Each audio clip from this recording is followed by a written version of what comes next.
Holes, Chapter 20. Felt good to walk in the shade of the two oak trees. Stanley wondered if this was how a condemned man felt on his way to the electric chair, appreciating all of the good things in life for the last time. They had to step around holes to get to the cabin door. Stanley was surprised to see so many holes around the cabin. He would have expected the warden to not want the campers digging so close to her home, but several holes were right up against the cabin wall even.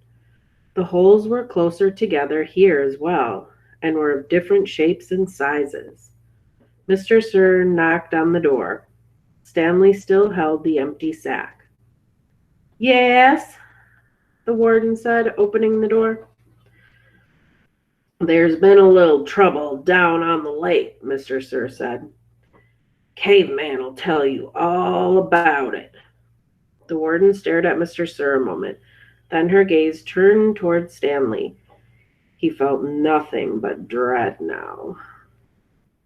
"Come on in, I suppose," said the warden.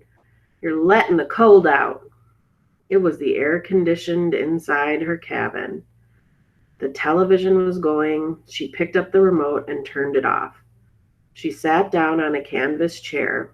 She was barefoot and wearing shorts. Her legs were as freckled as her face and arms. "So, what is it you have to tell me?" Stanley took a breath to steady himself. "While Mr. Sir was filling the canteens, I snuck into the truck and stole his sack of sunflower seeds." "I see." She turned to Mr. Sir. "That's why you brought him here?" "Yes, but I think he's lying. I think someone else stole the sack, and Caveman is covering up for X-Ray or Armpit or somebody.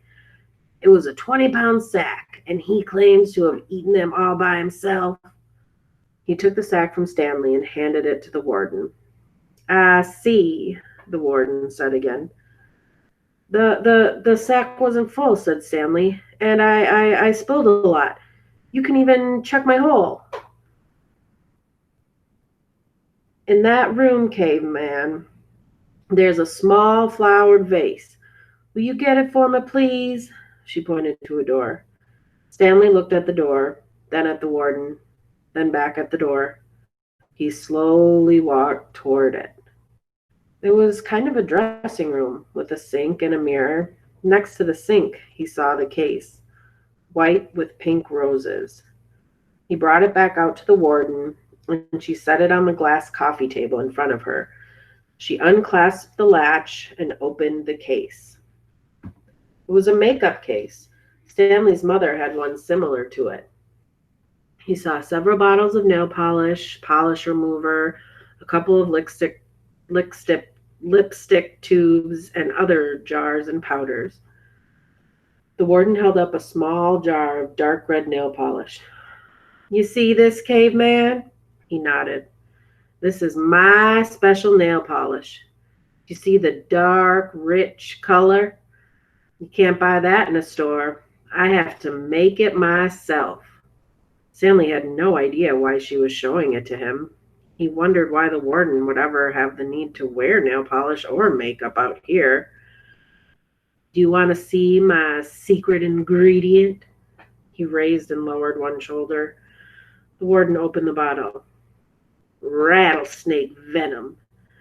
With a small paintbrush, she began applying it to the nails on her left hand. "It's perfectly harmless when it's dry." She finished her left hand.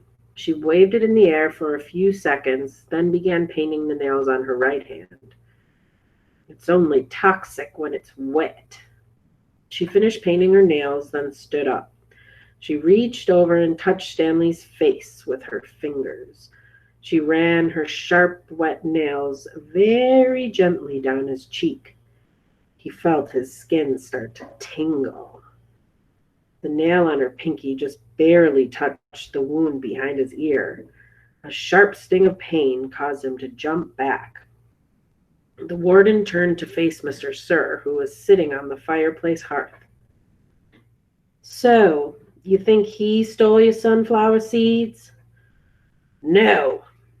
He says he stole them, but I think it was. She stepped toward him and struck him across the face. Mr. Sir stared at her.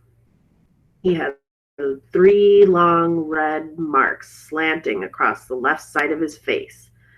Stanley didn't know if the redness was caused by her nail polish or his blood. It took a moment for the venom to sink in. Suddenly, Mr. Sir screamed, "Ah!" and clutched his face with both hands.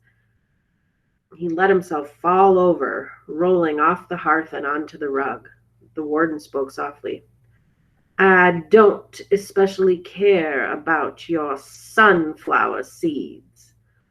Mr. Sir moaned. Oh! If you must know, said the warden, I liked it better when you smoked. For a second, Mr. Sir's pain seemed to recede. He took several long, deep breaths.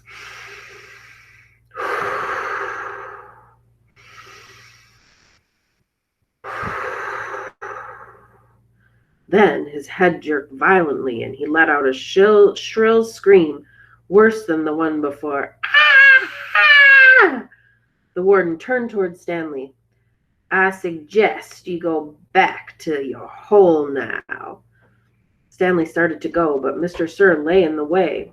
Stanley could see the muscles on his face jump and twitch. His body writhed in agony. Stanley stepped carefully over him. Is he? Excuse me, said the warden. Stanley was too frightened to speak. He's not gonna die, said the warden. Unfortunately for you. Chapter 21. It was a long walk back to his hole.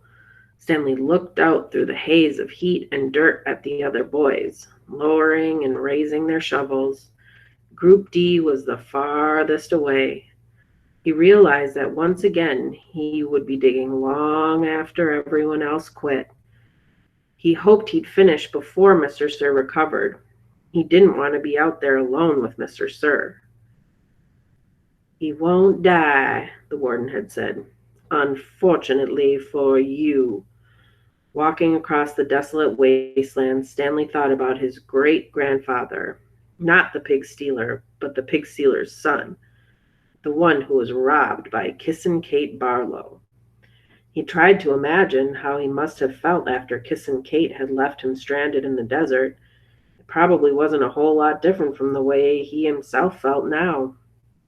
Kate Barlow had left his great-grandfather to face the hot, barren desert.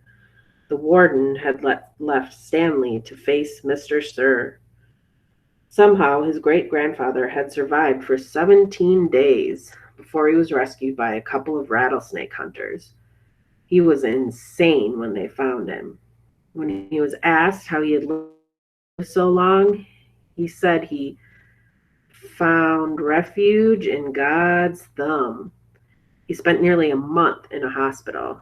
He ended up marrying one of the nurses. Nobody ever knew what he meant by God's thumb, including himself. Stanley heard a twitching sound. He stopped in mid-step with one foot still in the air. A rattlesnake lay coiled beneath his foot. Its tail was pointed upward, rattling.